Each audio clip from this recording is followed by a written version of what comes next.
Paul Simon, one of the greatest songwriters of the 20th and 21st centuries, has left an indelible mark on music history with songs like The Sound of Silence, Bridge Over Troubled Water, and Graceland.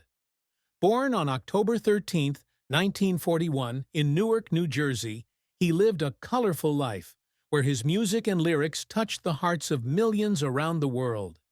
At 83, he is still revered as an icon of musical creativity and innovation. However, behind the spotlight of the stage lies a story of deep sadness, extreme challenges, and a relentless search for meaning in life. From his greatest sorrows, his career's ups and downs, his pursuits, his scarred love and marriage, his relationship with his children, to his wife Edie Brickell's account of his pain, Paul Simon is a complex portrait of an artist who lived his life even at the cost of tears. Paul Simon's greatest sorrow was the feeling that he never truly belonged anywhere, a deep loneliness that crept into his soul despite his attainments that many dream of. As an artist who always sought perfection, he often held himself to unattainable standards, leading to periods of depression and self-doubt. He shared that there were times when he felt like he was on the outside of life, even when surrounded by audiences and loved ones. The period after Simon and Garfunkel's breakup in 1970 was one of his darkest. The breakup with Art Garfunkel, his close friend and musical partner since high school, was not only a professional setback, but also a profound personal loss. He felt as if he had lost a part of himself, and in the years that followed, he struggled with the feeling that he would never achieve the same success on his own. He described nights spent writing in the dark in his New York apartment, feeling as if the world had turned its back on him. This sadness deepened when he faced criticism for his first solo album, Paul Simon, 1972, despite its critical acclaim. He feared that he would forever be associated with Simon and Garfunkel, and this feeling sent him into spirals of self-doubt, where he wondered if he was really talented enough to stand on stage alone. Another part of his greatest sadness was guilt for not being able to balance his career and family. With his demanding touring and writing schedule, he was often away from home, leaving him feeling like he was missing out on important moments in his children's lives. He has said that there were days when he looked at pictures of Harper, Lulu, Adrian, and Gabriel, and felt heartbroken that he couldn't be there more. The sadness came not only from missing milestones like birthdays and graduations, but also from the fear that his children might think he was putting music before his family. There were nights when he cried, thinking about the times he had to cancel appointments with his children because he had to fly to a gig in Europe or South America. This loneliness, combined with the pressure to maintain his image as a great artist, left him feeling like he was living a split life, where he was never truly fulfilled in any one role. Paul Simon's career has been a long journey of brilliant successes and heartbreaking failures, where he has constantly pushed his limits to create timeless music. He began as one half of the duo Simon and Garfunkel with Art Garfunkel when the two were high school students in Queens, New York. Their first album, Wednesday Morning, 3 a.m., 1964, was initially unsuccessful, but a 1965 remix of The Sound of Silence catapulted them to the top, becoming one of the most iconic songs of the 1960s. Subsequent albums such as Sounds of Silence, Parsley, Sage, Rosemary and Thyme, and especially Bridge Over Troubled Water, 1970, cemented their place in music history. The song Bridge Over Troubled Water won 5 Grammy Awards, and the album of the same name sold over 25 million copies worldwide. However, the pressures of fame and creative differences led to the duo's breakup, a decision that left Simon heartbroken. He once shared that he cried when he stood alone on stage for the first time after parting ways with Garfunkel, feeling like he had lost a brother. Simon's solo career began with the album Paul Simon, 1972, which included songs such as Mother and Child Reunion and Me and Julio Down by the Schoolyard. The album was critically acclaimed, but did not achieve the commercial success of Simon and Garfunkel's work, leading him to doubt his own abilities. He continued to experiment with genres, from reggae to jazz, and achieved great success with the album Graceland, 1986, a masterpiece that combined South African music with Western pop.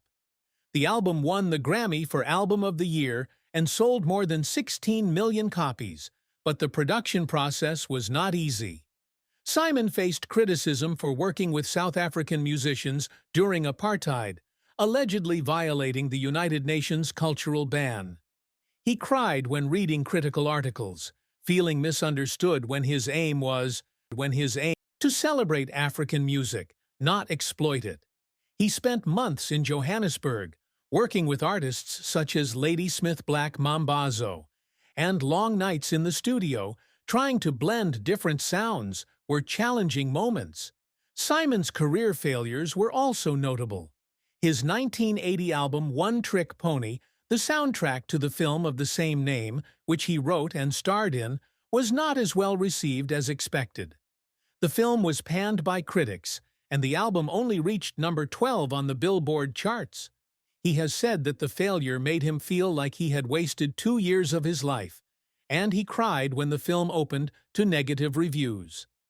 Another failure was the musical The Cape Man, 1998, an ambitious project about the life of Salvador Agron, a Puerto Rican criminal. The musical was criticized for its weak plot and failed to attract audiences, resulting in a loss of more than $11 million. Simon spent 3 years writing and producing The Cape Man, and the failure sent him into a deep depression. He said he would sit in his New York apartment at night, looking at the script and wondering if he was still capable of creating. The struggles that brought Simon to tears were not only due to his failures, but also his dedication to his music. He spent months perfecting the songs on Graceland, working with musicians from different cultures, trying to make sure that every note reflected the spirit of South African music.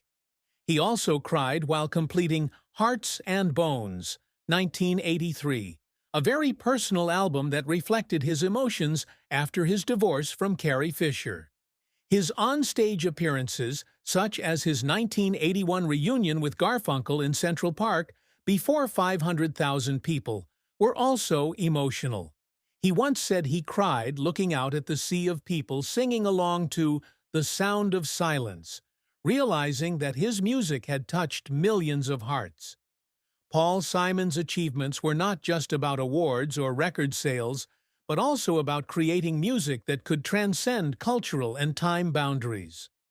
With 12 individual Grammy Awards and a Lifetime Achievement Award in 2001, he has achieved the recognition that many artists dream of. However, his greatest goal was to create songs that were universal, where people from New York to Johannesburg could see themselves.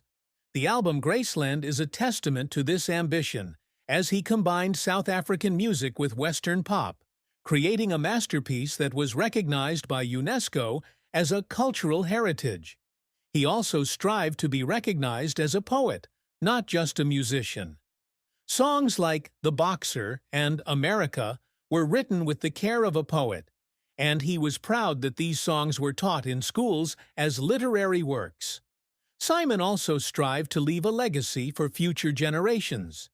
He founded the Children's Health Fund in 1987 with Dr. Erwin Redliner, providing medical care to underprivileged children in the United States. He wanted his music to not only bring joy, but also have a positive impact on society. Being honored at the Kennedy Center Honors in 2002 and receiving the Gershwin Prize from the Library of Congress in 2007 were important milestones, but he always emphasized that his greatest achievement was his ability to connect people through music. He once said that he wanted to be remembered as someone who helped bring the world closer together, even if it was just through a song. Love and marriage were an important part of Paul Simon's life, but he also experienced a lot of sadness. His first marriage to Peggy Harper, from 1969 to 1975, gave birth to his son Harper, but it also ended in pain. He has said that the divorce left him feeling like he had failed as a husband, and he cried thinking about Harper growing up in an incomplete family. His second marriage to actress Carrie Fisher, from 1983 to 1984, was a tumultuous one. He and Fisher loved each other deeply, but differences in lifestyle and the pressures of fame led to their separation after just a year. He wrote the album Hearts and Bones to express his feelings about the relationship, and he admitted that he cried while finishing the song of the same name, feeling like he had lost a piece of his heart. His marriage to Edie Brickell, which began in 1992, was the highlight of his romantic life. They met when Brickell performed on Saturday Night Live in 1988, and Simon was immediately drawn to her voice and honesty. They married and had 3 children, Lulu, Adrian, and Gabriel. But even in their happy marriage, Simon had his share of heartache. He worried that the age difference, he was 23 years older than Brickell, could make her feel constrained. He also felt guilty about being away from home so often on tour, leaving Brickell to care for the children alone. The 2014 incident, when the two were arrested in a domestic dispute, was a heartbreaking moment. Though they quickly reconciled, Simon cried at the thought of hurting the woman he loved. He has said that Brickell helped him find peace, but he fears that he cannot fully love